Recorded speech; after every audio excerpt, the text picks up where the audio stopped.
It's 9 p.m. on the East Coast of America, and live from the WACA studios, this is Good Night.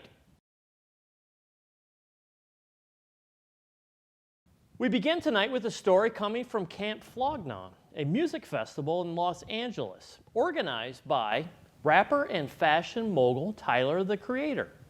The festival lineup was stacked with every member of the pop and rap music sphere, and tickets sold out almost instantly when they went on sale a few months ago. But the hype behind the event skyrocketed even more when it was rumored that mystery final closing guest of the festival would be pop music innovator and Tyler's close friend, Frank Ocean.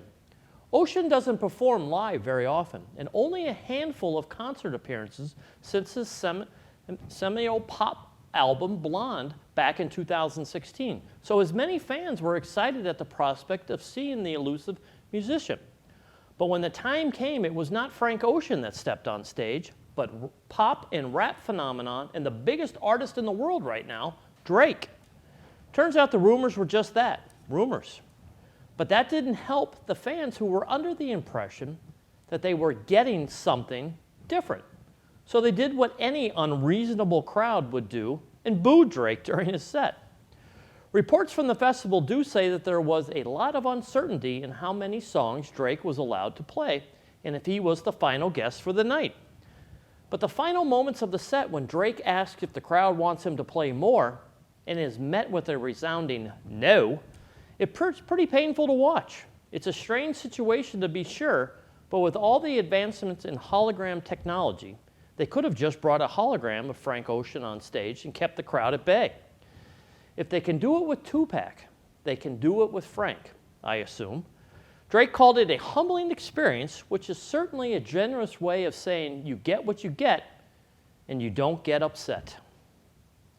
In the same vein as the hologram Frank Ocean, there's a lot of criticism thrown around when a report surfaced that a new movie was being made with famous Hollywood bad boy, but very much deceased, actor James Dean.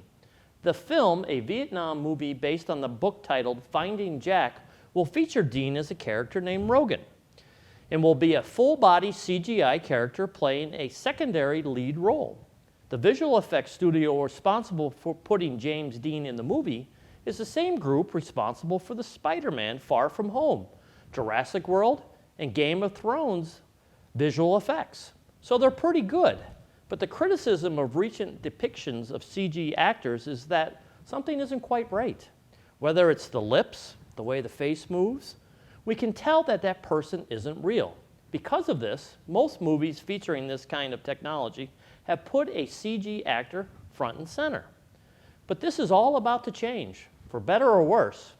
It's a pretty scary time for both actors, alive and deceased, if this ends up working, because deceased actors can have their likeness used in films, and living actors just lost a role to a dead guy.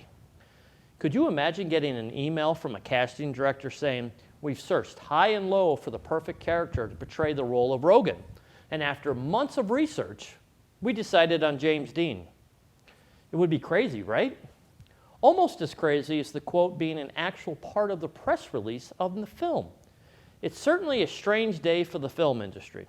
Catch Academy Award nominee Bruce Dern signing paperwork as we speak, declining anyone to bring him back to life after he dies. In ridiculous news, much has been said about the overwhelming smog and air pollution levels in Delhi, India recently, with most air quality stations putting the danger of the air quality at severe. People are hurting, and the government has done a couple of things to try and mitigate the smog, but it hasn't shown any signs of letting up, so alternative measures may be needed. Have no fear, though, because India's Minister for Health and Family Welfare, among other positions, as well as the Minister of Environmental and Climate Change, put forth some helpful recommendations. In a tweet, one said that if you eat enough carrots, the effect of absurdly polluted air will have no effect on you, specifically citing an increase in vision during the night. In another tweet, the other simply said, "Start your day with music," and gave a recommendation when Delhi chokes to death. Some protests have started to mount criticizing the government's inaction on this public health crisis. And people were especially mad when the government handed out a bunch of adult surgical masks to kids, and none of them fit, making them basically useless. So maybe if you're a public official, try being less tone deaf and don't make dumb tweets about carrots. Thanks. In meme news, Kylie Jenner took to the internet by storm a few weeks ago when a video was shared of her morning routine with her daughter, Stormy. The video shows Kylie waking up her daughter with a meme-worthy melody of Rise and Shine. The internet had a field day with the video, and even we got in on the fun with our own interpretation. Room now. Rise and shine.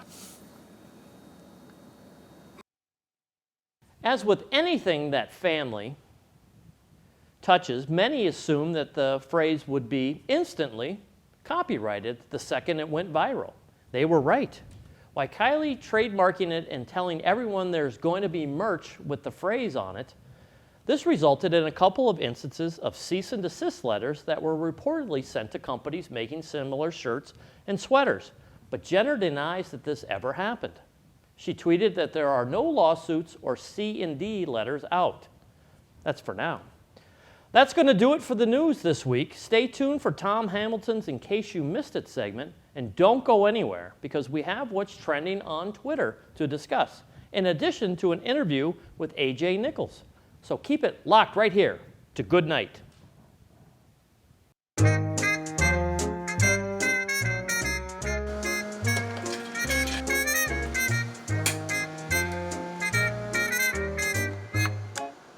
Hello and welcome to the fourth episode of In Case You Missed It, a segment where I briefly go over the most popular releases of last week in movies and TV. It was a big week for new movies. The top 4 movies in the box office this weekend were all new releases from this last week. So naturally, I feel obligated to cover them all. I'm your host, the stud muffin Tom Cruise, and let's dive right into movies. Starting with number 1 in the box office this past weekend is Midway. Released on November 8th, Midway features a main cast of Ed Skrein, Patrick Wilson, Woody Harrelson, Luke Evans, and more, but there's not enough time to cover them all. Directed by Roland Emmerich, who you may recognize as the director of Independence Day, Midway is about the Battle of Midway, a decisive naval battle that took place 6 months after the surprise attack on Pearl Harbor between the United States and Japan. Midway grossed a worldwide total of $17.5 million, and it wasn't released internationally, so it also opened at $17.5 million, finishing number 1 at the box office this last weekend. Midway received a 41% on Rotten Tomatoes, with critics admiring its special effects but criticizing the movie's screenplay, saying that the dialogue is overstuffed with exposition and that there are too many characters.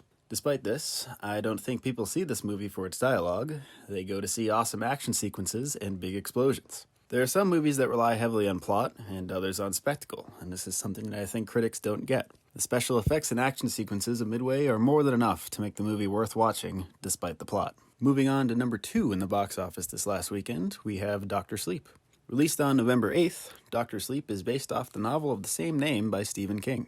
Directed by Mike Flanagan, Dr. Sleep features a main cast of Ewan McGregor, who you should recognize as Obi-Wan Kenobi from the Star Wars prequels, Rebecca Ferguson, Kylie Curran, and Cliff Curtis. Dr. Sleep is a sequel to the iconic 1980 film The Shining, set several decades after the events of The Shining. Ewan McGregor plays Dan Torrance, a grown-up version of Danny Torrance, the little boy with psychic powers from The Shining. He's still traumatized by the events of The Shining, but he must now protect a girl with similar powers from a cult known as the True Knot, who want her powers for their own selfish reasons. Dr. Sleep has grossed a worldwide total of $34.1 million, opening to $14.1 million, finishing second in the box office behind Midway.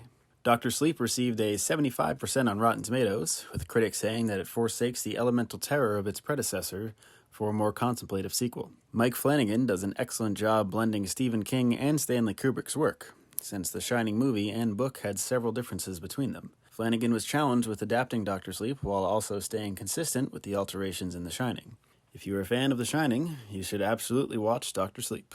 Moving on to number 3 in the box office is Playing with Fire. Released on November 8th, Playing with Fire stars WWE star John Cena, Keegan-Michael Key, John Leguizamo, and Brianna Hildebrand. Playing with Fire is a family comedy directed by Andy Fickman, where a crew of elite, smoke-jumping firefighters rescue a trio of kids from a fire and are forced to take care of them until they can find their parents. While they are expert at dealing with fires, they find that taking care of 3 kids may be more difficult than putting out fires. Playing with Fire has grossed a worldwide total of $15.3 million, opening to $12.8 million, finishing number 3 in the box office this weekend. The film received a 23% on Rotten Tomatoes, which I think is a little too harsh. Sure, the plot is a little formulaic. You have a tough guy who is thrust into a father figure role for estranged and misbehaved children. There are dozens of movies that can fit that description.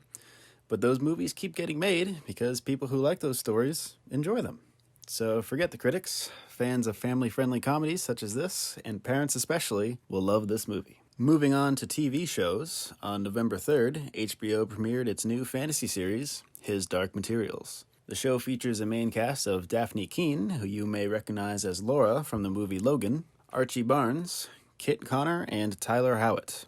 And while that's the top billed cast, I'd feel remiss if I didn't also mention James McAvoy, who you probably recognize from a lot of stuff. His Dark Materials is a show based off an epic trilogy of fantasy novels by Philip Pullman. Now I know what you're thinking. Here we go again with HBO adapting a series of fantasy novels. Well, I have good news for you. Philip Pullman has already finished the trilogy of books the show is based off of, so the show certainly won't have any disasters like the ending of Game of Thrones. The premise of the story is that of an alternative world where all humans have animal companions called daemons. In this world, magic, science, and theology are all intertwined. Lyra, the protagonist, is an orphan who lives with scholars at Jordan College in Oxford. The story begins as she is searching for her missing friend and discovers a sinister mystery. His Dark Materials has a 79% on Rotten Tomatoes, with critics praising its visual splendor and exceptional performances, but saying that it could use a little more magic. Personally, I think this show will be fantastic. HBO is usually a slam dunk for TV shows, as their standard for TV shows are almost at their own format, somewhere between the big and little screens. It's already been renewed for a second season, so if you're a fan of epic fantasy stories, you should absolutely give this one a watch. Last but not least, the other TV show I want to cover this week is Back to Life. While it already premiered overseas on April 15th, the show premiered in the United States on Showtime TV on November 10th. Back to Life is a British comedy drama starring Daisy Haggard, Geraldine James, Richard Duran, and Liam Williams. The show follows Mary Madison as she returns to her normal life in the small English coastal town of Hythe, Kent, after serving an 18-year jail sentence for murder. While rebuilding her life, she befriends Billy, a nice man who is taking care of her elderly neighbor next door. The series does a good job of focusing on Miri as she struggles to come to terms with her past while also attempting to rebuild her present, which is made ever more difficult by the fact that the people of her town ostracize her for being a murderer, though her disposition makes it hard to believe she could have done such a thing. The series has a 100% on Rotten Tomatoes so far, though with only 19 reviews, so take that with a grain of salt. Ultimately, I find it easy to empathize with the main character because we've all done things that we regret, and sometimes it can be difficult to move on from them even after we've learned lessons from those mistakes. I think this show will give you some thoughts to contemplate in between the laughs it provides, so be sure to check it out on Showtime TV. Before we close out the show, here are some notable returning shows from last week. Rick and Morty, Season 4, Shameless, Season 10, She-Ra and the Princesses of Power, Season 4, and Little Things, Season 3. If you're a fan of those shows, they returned last week, so be sure that you don't miss them. That'll do it for this week's segment of In Case You Missed It. Be sure to tune in next week to catch up on all the popular releases of this week. And there should be a lot because Disney Plus is coming out tomorrow. Until then, I'm your host, the Stud Muffin Tom Cruise, and keep it locked. It's a good night.